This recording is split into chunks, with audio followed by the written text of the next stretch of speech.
मेरे अजीजों, कुत्ते का काम ही है, वो दरबान के दरवाजे पर होता है और वो निगरानी के लिए है।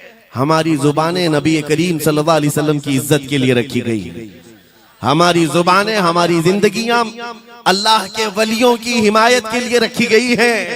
और अगर उनकी हिमायत में ना बोले तो फिर क्या धोती कुर्ते वालों के लिए बोलेंगे? बात सिर्फ इतनी है कि स्टेज उधर भी लगते हैं, इधर भी लगते हैं। आप चापलूसी किसी और की करते हैं और हम तारीफ किसी और की करते हैं।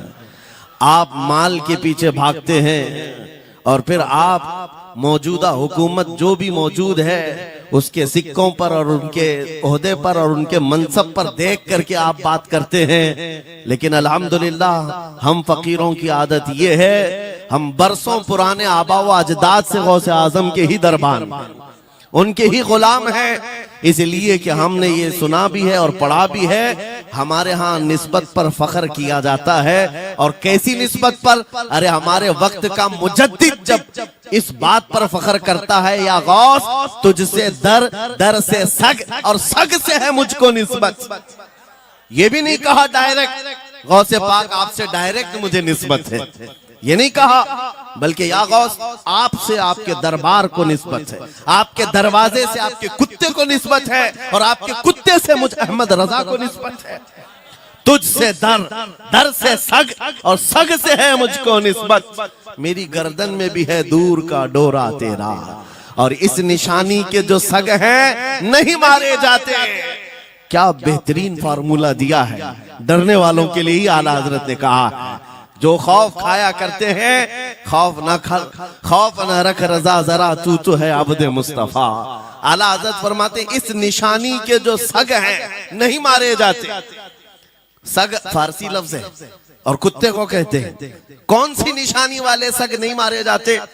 जिस कुत्ते के गले में पट्टा होता है उसको नहीं पकड़ा जाता। म्युनिसिपैलिटी की गाड़ी भी आती है कुत्तों वाली, वो इंजेक्शन मार के जाते हैं या कुत्तों को पकड़ के ले जाते हैं। बहुत कुत्ते अगर आवारा हो गए, कंप्लेंट करो, कुत्तों को उठा ले जाएंगे।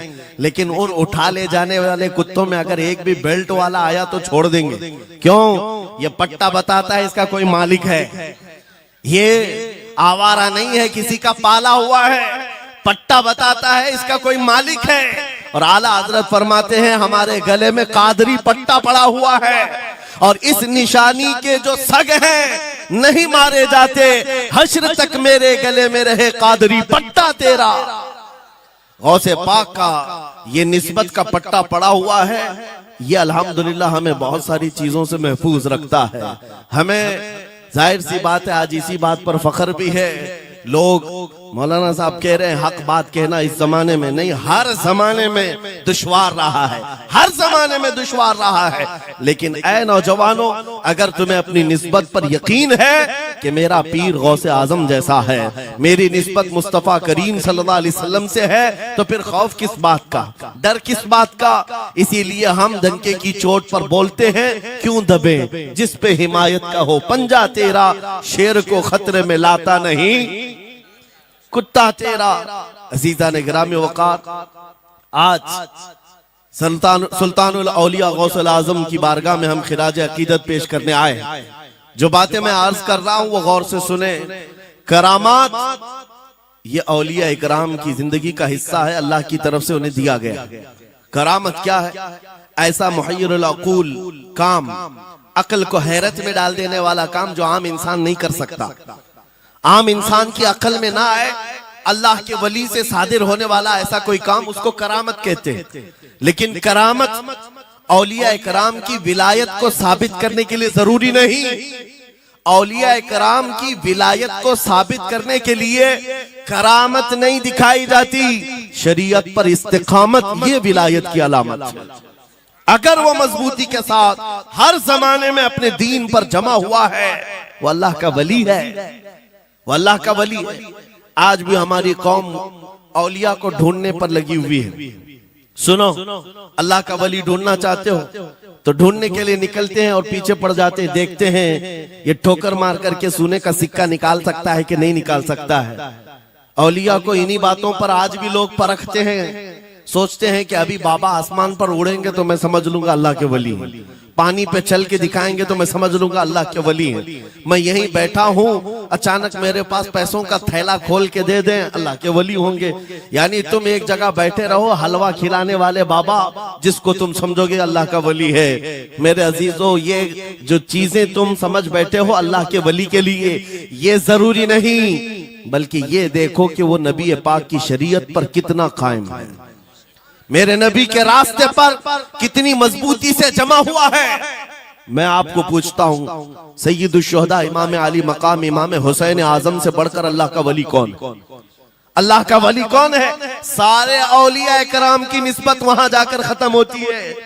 उस हुसैन आजम को देखे करबला के मैदान में अपने बच्चों की कुर्बानी के सामने भी जमे रहे, डटे रहे, करामत का इजहार नहीं किया, शरीयत पर इस्तिकामत लोगों को दिखाया। दुनिया में जैसी भी आफतें आ जाएं, मुसीबतें आ जाएं, अगर दीने मुस्तफा पर जमा हुआ है, इस्तिकामत के साथ खड़ा हुआ है, वो उसकी सबसे बड़ी विलायत है, वो सबसे बड़ा वली है। अल्लाह का वली वो है जो शरीयत पर जमा हुआ है, डटा हुआ है, कायम है। और करामात औलिया इकराम की जिंदगी का एक छोटा हिस्सा है, छोटा हिस्सा है, और इस्तिकामत ये बहुत बड़ा हिस्सा है। जमे रह जाना किसी बात पर, खौफ ना खाना बातिल ताकतों से, न डरना इन जालिमों से, ये औलिया इकराम की जिंदगी का खास वतीरा है। आज हम सबको जिस चीज की जरूरत है वो करामत की नहीं, इस्तिकामत। करामतें सुनते भी आया, अब करामत से आप ये समझते हैं कि काया पलट जानी चाहिए। लोग आज मजाक भी करते हैं, कुछ वो मॉडर्न ख्याल के डॉक्टरों और प्रोफेसरों के लेक्चर सुनकर के पागल जो हो चुके सोशल मीडिया पर, वो भौंकते हैं करामात औलिया पर। क्या अब करामात क्यों नहीं दिखाते अल्लाह के औलिया? ये जो हालात बदले हुए हैं, इन हालात में इनकी करामतों से जमीन क्यों नहीं पलट जाती? जालिमों के मुंह में कीड़े क्यों नहीं पड़ जाते? मेरे अजीजों, पूरी दुनिया करामात से नहीं चलाई जाती, वल्लाह मुसब्बिबुल अस्बाब, असबाब पर रखा है। एक मशहूर जमाना बुजुर्ग हजरत मोहम्मद जाम रहमतुल्लाह अलैह बगदाद हलाकू के जमाने के थे। हलाकू बादशाह जिसने बस्तियों की बस्तियां वीरान कर डाली और इतने कत्ल कर दिया था, जहां से गुजरता था इंसानों की खोपड़ियां। उसका जब बगदाद पर हमला करने का इरादा हुआ तो बगदाद से कई मील दूर उसका लश्कर लेकर वो पड़ाव किया और अपने 2 सिपाहियों को बगदाद का मुआयना करने के लिए भेजा। और उसकी दहशत तारी थी सब शहरों में, हलाकू अगर आ गया तो हिलाक हो जाएंगे, इसके फौजी सबको बर्बाद कर डालेंगे। हलाकू का नाम सुनते ही लोगों में दहशत तारी होती थी। तो 2 सिपाही 2 फौजी हलाकू के बगदाद मुआयना करने के लिए आए तो लोगों में खलबली मच गई, अब जाएं तो कहां जाएं? तो हजरत मोहम्मद जाम रहमतुल्लाह अलैह एक बुजुर्ग थे, उनके पास लोग दौड़ते हुए आए और वो वजू फरमा रहे थे, उनके हाथ में पानी का कटोरा था और आकर के लोग रोने लगे, हुजूर हलाकू आ गया, बगदाद तबाह कर डालेगा, बगदाद को बर्बाद कर देगा, आप बचा ले, अल्लाह के वली हैं, आप दुआ करें। उन्होंने अपनी कटोरी पलट दी और कहा जाओ, अल्लाह हिफाजत करेगा। रिवायत में मिलता है कि वो 2 सिपाही ढूंढते ढूंढते रह गए, उनको बगदाद नजर ही नहीं आया। कोई बगदाद का न घर दिखा, न महल, न रास्ता, कुछ नहीं। वापस वो अपने बादशाह के पास जाकर कहते हैं, हम तो बहुत ढूंढ करके आए, बगदाद मिला ही नहीं। हलाकू ने उन दोनों सिपाहियों को कत्ल कर दिया। कहा कि तुम झूठ बोलते हो, मुझे बगदाद की रोशनी यहां से दिखती है और तुम्हें कैसे नजर नहीं आया? या तो तुम निकम्मे हो या तो फिर मेरे साथ धोखा कर रहे हो। कत्ल कर दिया।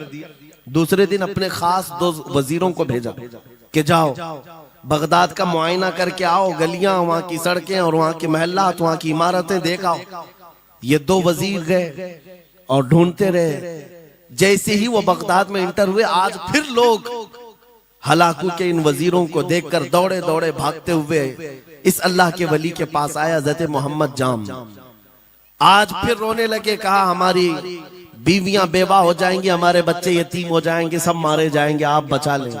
आज फिर से उन्होंने कटोरी पलट दी, कहा जाओ अल्लाह हिफाजत फरमाएगा। अल्लाह वालों का ये तसर्रुफ है, ये करामात है। वो चाहे तो पूरे लोगों को पोशीदा कर दे जालिमों की नजर से। दूसरे दिन वो वजीर भी ढूंढते रह गए, उनको भी बगदाद नजर नहीं आया। वापस गए, बादशाह के वो बड़े मोतमद लोग थे, कहा कि हम भी गए लेकिन हमको बगदाद नजर नहीं आई। हलाकू को बड़ा ताज्जुब हुआ, ऐसा कैसे हो सकता है, लोकेशन बिल्कुल सही है, हम सामने चंद मील के फासले पर है और इनको बगदाद नजर क्यों नहीं आता। तीसरे दिन उसने कहा कि अब किसी मुआयने की जरूरत नहीं, कोई जायजा लेने की जरूरत नहीं, हम डायरेक्ट जाते, फौज को तैयार करो। पूरी फौज को लेकर के जब तैयार होकर वो बगदाद के सरहद पर आकर खड़ा हो गया, उसके जंग का बिगल बजा और तबाही के आवाजें आने लगी, तो आज लोग फिर दौड़ते हुए हजरत मोहम्मद जाम के पास आए और उनसे रो रो कर गिड़गिड़ाने लगे, कहा आज तो आफत आ गई, बड़ी बला आ गई। तवज्जो से सुनना मेरे अजीज, आज आप अगर ना बचाएं तो सब तबाह हो जाएंगे, बर्बाद हो जाएंगे। आज आप अपनी कटोरी उठा रहे थे, उन्हें गैब से निदा आई, ए मेरे महबूब बंदे, कब तक तुम अपनी कटोरी उठाकर इनको बचाते रहोगे। इनको मोहलत दी गई थी अपने अमाल दुरुस्त करने की, ना इन्होंने तौबा किया ना अपने अमाल दुरुस्त किए, इनको इनके हाल पर छोड़ दो। अल्लाह के वलियों को हुक्म होता है अल्लाह का, अब इन्हें न बचाया जाए तो जाहिर सी बात है वो हुक्म इलाही के पाबंद है।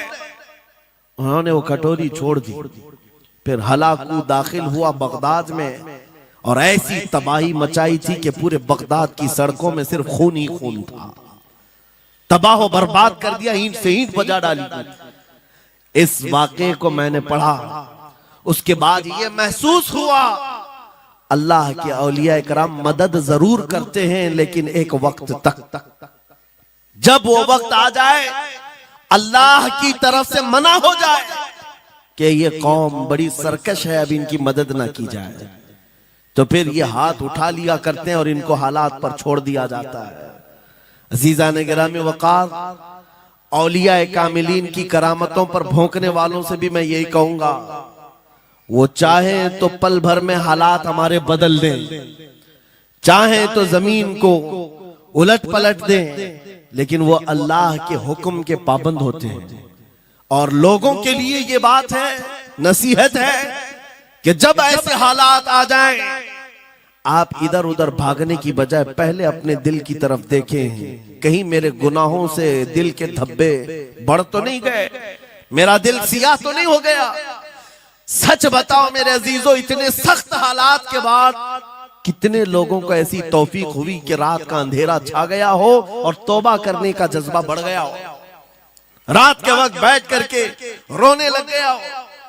फिलिस्तीन के गज्जा के उन मुसलमानों की हालत सार को देखकर रूह अगर तड़पती है और तुम अपने अमाल की सेहत और दुरुस्तगी के लिए तौबा कर ले जाते हो, ये बहुत बड़ी नेमत है अल्लाह की। फिर तुम्हें किसी करामत के ज़ुहूर की जरूरत नहीं, तुम्हारा बदलना ही दुनिया के हालात को बदल देगा, सब बदल जाएगा। लेकिन अगर उन्हीं हालात पर बाकी रहे तो फिर करामत से भी तुम नहीं बदलोगे और ना हालात बदलेंगे, कोई चीज नहीं बदलेगी। इन्नल्लाह ला युगय्यिरु मा बिकौमिन हत्ता युगय्यिरु मा बिअनफुसिहिम। कुरान में मेरा मौला फरमाता है, बेशक अल्लाह ताला उस वक्त तक किसी कौम की हालत नहीं बदलता जब तक उस कौम को खुद अपनी हालत बदलने का ख्याल ना हो।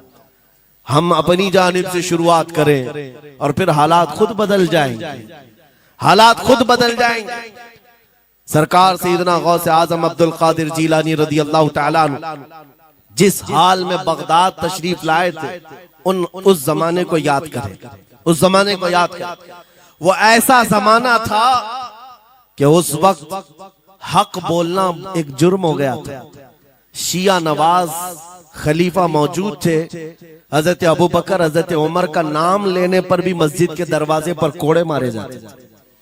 ये वो हालात थे, उलमा की जुबानें गंग थी, बोल नहीं पाते थे, खुतबा क्या देना है वो बिल्कुल स्क्रिप्टेड, जो खलीफा वक्त चाहे बस उतना ही।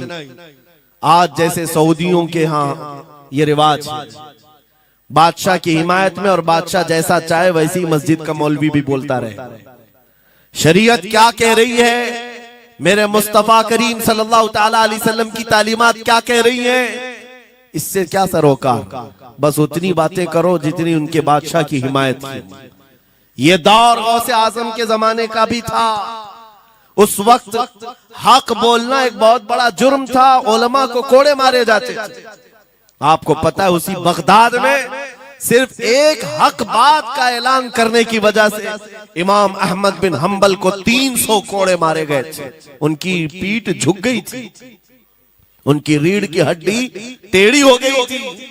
कोड़ा किसको कहते हैं, कोई रस्सी को नहीं, चमड़े का वो बेल्ट जिससे वो मारते थे तो जिस्म की चमड़ी लग करके आ जाती थी।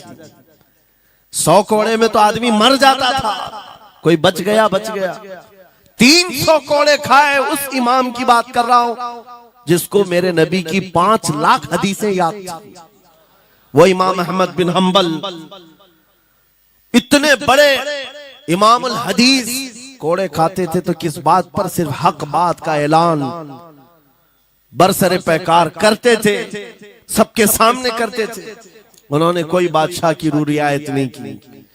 उन्होंने ये नहीं देखा कि ये क्या चाहते हैं, बल्कि हमेशा ये देखा कि मेरे नबी की शरीयत क्या चाहती है। मेरे अजीजों, यही बड़ी करामत है।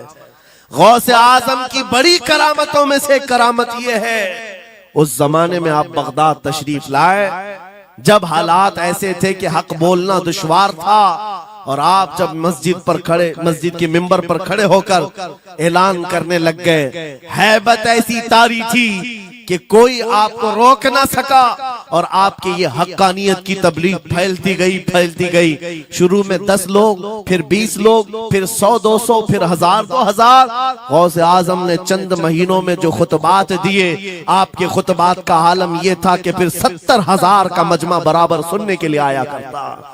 और गौसे आजम का ये खुतबा एक नहीं, हजारों खुतबात हैं। जब जब आप खुतबा देते थे, एक बात याद रखें, जुबान अगर पाक हो और अल्लाह की नबी पाक की शरीयत ताहिरा बोलती हो, उस जुबान में बला का असर होता है, अल्लाह करीम की तरफ से असर डाला जाता है। हक बात अगर बुलंद आवाज से कहो, ये मत देखो कि मैं कौन हूं, ये देखो कि कलाम किसका है। अल्लाह करीम लोगों के दिलों पर बात डालता है। गौसे आजम की जुबान से निकले हुए कलमा ऐसे हुआ करते, मजमा खत्म होने से पहले पता नहीं कितनों की तो लाशें उठाई जाती थी, कितने तो वहां बेहोश हो जाते। किस बात पर? इतना असर करता दिल पर कि लोग कपड़े फाड़ लेते थे। खुतबे के अंदर, बयान के अंदर ऐसा असर होता कि लोग बैठे बैठे मदहोश हो जाते, कोई जोश हाल में कपड़े फाड़ डालते। रिवायात में बताया गया कोई एक मजमा भी ऐसा नहीं जिसमें हुजूर गौसे पाक की तकरीर के बाद जनाजा ना उठाया गया। हर खिताबत के बाद, और बोलते क्या थे, हैरत की बात है मेरे अजीजों। आज बाज लोग ये कहते हैं, हम भी बहुत सारी चीजें बयान कर रहे हैं, मैं अपने लिए भी नसीहत और सारे उलमा के लिए भी कहता हूं, लोगों के पल्ले नहीं पड़ती, लोगों के कानों में नहीं जाती। ये जुमा में आते हैं, सोते रहते हैं, जब इमाम खड़ा होता है नमाज के लिए तो ये झटका लेकर के खड़े होते हैं, बयान यूं ही चला जाता है। मेरे अजीजों, 2 चीजों की पाबंदी जरूरी है। मैंने पढ़ा था इमाम अहमद बिन हंबल नहीं, हजरत सुफियान सौरी रदी अल्लाह ताला, हजरत सुफियान सौरी नसीहत कर रहे थे, और जब वो नसीहत करते तो लोग रो पड़ते थे, आखिरत को याद करते, कब्र की होलनाकियों का तज़किरा करते तो लोग रोने लगते थे। एक बंदा था, वो मजलिस में आया करता और खामोश बैठता, और उस पर कुछ भी असर नहीं। एक दिन उसने पकड़ करके पूछा हजरत सुफियान से, आप जब बयान करते तो लोग धाड़े मार मार कर रोते हैं, मुझे तो कुछ नहीं होता, मैं तो ऐसे ही बैठा रहता हूं। आपने क्या फरमाया? आपने ये नहीं फरमाया कि तू बदतमीज है, तू बदमाश है, तू बदअमल है। फरमाया 2 में से एक खराबी हो सकती है, या मेरा दिल खराब होगा या तेरा दिल खराब होगा, इसलिए कि मैं बात रसूलुल्लाह की कर रहा हूं, इसमें असर तो होगा ही। दो में से कोई एक खराब होगा, ये नहीं फरमाया कि तू ही खराब है। यहां पर हमारे लिए नसीहत है, बोलने वाली जुबान पाक हो और लुकमा हलाल का जाता हो, अल्लाह असर जरूर पैदा फरमाता है। सरकार गौसे पाक रदी अल्लाह ताला अन्हु मिंबर पर खड़े होकर बयान कर रहे हैं। क्या बयान कर रहे हैं सुने। एक दिन आप हजरत अब्दुल जब्बार को बैठाए अपने बेटे को, वो बयान करते रहे, उसके बाद उतर कर के आगे कहा, अब्बा जान आप जो बयान करते हैं उसमें जो रिक्कत तारी होती है वो मेरे बयान में नहीं होती, आप बयान करें। गौसे पाक मिंबर पर खड़े हो गए और सुनो, 70,000 का मजमा है। गौसे पाक की तकरीर क्या है, डायरेक्ट शुरू फरमाते गौसे पाक, ऐ लोगों मेरे घर में आज एक बड़ा हादसा हो गया। अपने घर का वाकया बयान कर रहे, मेरे घर में आज एक अजीब हादसा हो गया। अब्दुल जब्बार की माँ यानी अपनी बीवी के बारे में कह रहे हैं, उनके बेटे हजरत अब्दुल जब्बार कहते हैं, अब्दुल जब्बार की माँ मेरे लिए दही मट्टी की हांडी में जमा कर रखी हुई थी, एक छीके से लटकाई हुई। गर्मियों के दिन थे, आज मेरी भी ख्वाहिश थी दही खाने की। मैं घर पहुंचा दोपहर के वक्त, दही की हांडी मेरी बीवी ने उठा करके दस्तरखान पर रखा था। मेरे पहुंचने से पहले ही एक बिल्ला आया घर में और पांव से झपटा मारा, वो दही का मटका गिर गया, टूट गया और दही पूरा जमीन पर बह गया। न माँ खा सका न मेरी बीवी खा सकी। इतना बयान करना था कि लोग ठाड़े मारकर रोने लग गए, कपड़े फाड़ने लग गए। लोगों के अंदर जोश हाल से कैफियत बदल गई। मेरे अजीजों, कोई अपने घर का वाकया बयान कर रहा हो कि दही की हांडी फट गई, दही बह गया, इसमें कौन सी ऐसी बात है रोने की? ये हमारे और तुम्हारे लिए हो सकता है। गौसे आजम का मजमा भी अहले दिल का हुआ करता था, वो बसीरत वाले लोग बैठते थे। गौसे पाक क्या बयान कर रहे थे? गौसे पाक के बयान का मतलब ये नहीं है कि अब्दुल उनकी बीवी दही की हांडी जमाई थी और उनके लिए खाने का इंतजार कर रही थी।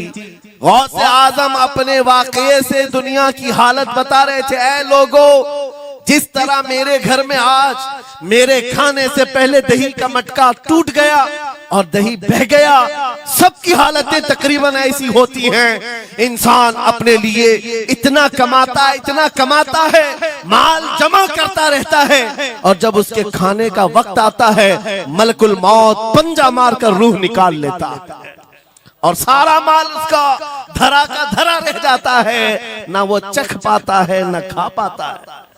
गौसे पाक रज़ी अल्लाह ताला अन्हु ये दुनिया की हालात बता रहे थे। और मेरे अजीजों, आज भी वही हालात हैं हमारे, आज भी वही हालात हैं।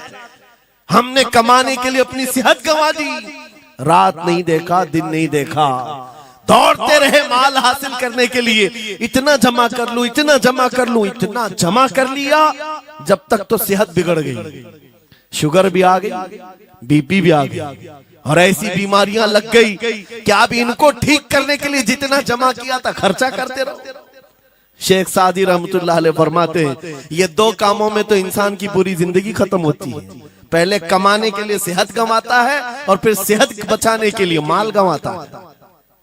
ये दो चीजों में गौसे पाक रज़ी अल्लाह ताला अन्हु की नसीहत यही थी कि इतना जमा कर ले जाते हो, इतना जमा करते हो कि फिर जब खाने का वक्त आता है तो मियाँ ऐसे हालात होते हैं कि नमक भी नहीं खा पाते, शक्कर भी नहीं खा पाते। दूसरी बातें तो छोड़ो, शुगर वाले शक्कर नहीं चख पाते, बीपी वाले नमक नहीं चख पाते। अरे ये बड़ी छोटी चीजें हैं और माल देखो तो करोड़ों का है, अरबों का है, अरबों का माल पड़ा हुआ है, नमक नहीं चख पाते, शक्कर नहीं खा पाते। किसके लिए जमा किया था? और थोड़ी और बड़ी बीमारी हो गई तो पानी भी नहीं पी पाते, डायलिसिस चल रहा है, किडनी खराब है। कितने ऐसे लोग मिलते हैं आज, कितने ऐसे हैं जिन्होंने साफ मुझसे कहा कि डॉक्टर ने पूरा गिन करके कहा है कि पूरे दिन भर में जो है एक ढक्कन से पानी पीना, बोतल का जो ढक्कन होता है उस ढक्कन से बस बूंद बूंद चखते रहना, पानी ही ना पियो, इसलिए कि किडनी काम नहीं करती। ये दुनिया